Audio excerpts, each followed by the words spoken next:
बाबा खाटू श्याम भक्तों की मनोकामनाएं पूरी करते आए हैं और शायद इसी कारण से भक्तों की संख्या दिन प्रतिदिन खाटू श्याम के प्रति बढ़ती जा रही है। क्या आपको पता है खाटू श्याम जी का वास्तविक नाम क्या था और खाटू श्याम जी का बाबा श्याम बनने से पूर्व में उनका जीवन कैसा था? तो चलिए जानते हैं इस वीडियो में। दोस्तों, अगर आप चैनल पर पहली बार आए हो तो चैनल को सब्सक्राइब जरूर कीजिएगा और साथ में बेल नोटिफिकेशन को भी ऑन कर दीजिएगा, जिससे कि आगे आने वाले सभी ऐतिहासिक वीडियो की जानकारी आप तक सबसे पहले पहुंचेगी। तो चलिए शुरू करते हैं आज का वीडियो। बाबा श्याम का संबंध महाभारत काल से बताया जाता है। यहाँ पांडु पुत्र भीम के पौत्र थे। ऐसी कथा है कि खाटू श्याम की अपार शक्ति और क्षमता से प्रभावित होकर श्री कृष्ण ने इन्हें कलयुग में अपने नाम से पूजे जाने का वरदान दिया था। खाटू श्याम जी की पौराणिक कथा।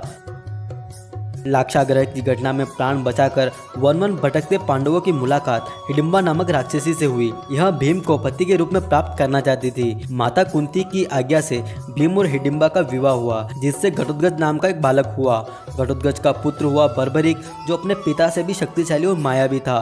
बर्बरिक देवी का उपासक था। देवी के वरदान से उसे 3 दिव्य बाण प्राप्त हुए थे, जो अपने लक्ष्य को भेद कर वापस लौट आते थे।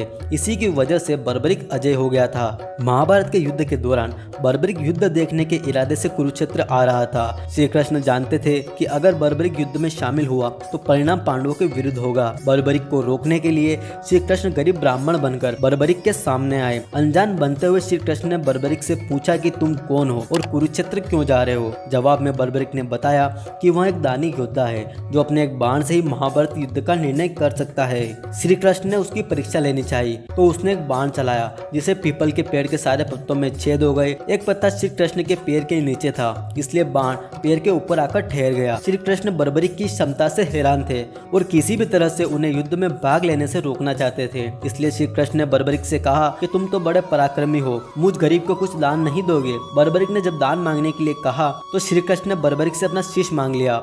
बर्बरिक समझ गया कि यह ब्राह्मण नहीं कोई और है और वास्तविक परिचय देने के लिए कहा। श्री कृष्ण अपना वास्तविक परिचय दिया तो बर्बरिक खुशी खुशी शीश दान करना स्वीकार कर लिया। रात भर भजन पूजन कर फाल्गुन शुक्ल द्वादश को स्नान पूजा करके बर्बरिक ने अपने हाथों से अपना शीश श्री कृष्ण को दान दे दिया। शीश दान से पहले बर्बरिक ने श्री कृष्ण से युद्ध देखने की इच्छा जताई थी, इसलिए श्री कृष्ण ने बर्बरिक के कटे शीश को युद्ध अवलोकन करने के लिए एक ऊंचे से स्थान पर स्थापित कर लिया। युद्ध में विजय श्री प्राप्त होने पर पांडव विजय का श्रेय लेने हेतु वाद विवाद कर रहे थे।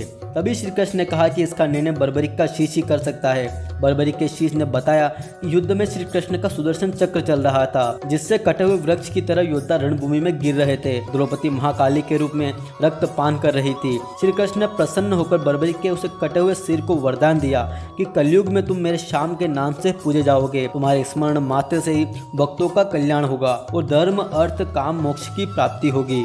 और हजारों वर्ष बाद बर्बरिक का यही शीश राजस्थान की खटवान नगरी में अवतरित हुआ, जिन्हें हम खाटू श्याम के नाम से जानते हैं। इस प्रकार बर्बरिक, जो एक महान योद्धा था, भगवान श्री कृष्ण के आशीर्वाद से एक दिव्य आत्मा में तब्दील हो गए और आज भी वर्तमान में वे भगवान श्री कृष्ण के नाम श्याम के रूप में पूजे जाते हैं। और भगवान श्री कृष्ण के आशीर्वाद अनुसार खाटू श्याम जी आज भी लाखों भक्तों की पीड़ाएं दूर करते हैं। वो खाटू श्याम के स्मरण मात्र से ही भक्तों के कष्ट दूर हो जाते हैं। अगर आप कभी खाटू श्याम जी गए और आपने खाटू श्याम जी के इस अद्भुत सौंदर्य का दर्शन किया है तो हमें कमेंट बॉक्स के माध्यम से जरूर बताएं। अगर आप वीडियो पर नए आए हो तो चैनल को सब्सक्राइब जरूर कीजिएगा। मिलते हैं अगले वीडियो में कुछ नई रोचक जानकारी के साथ। तब तक के लिए जय हिंद।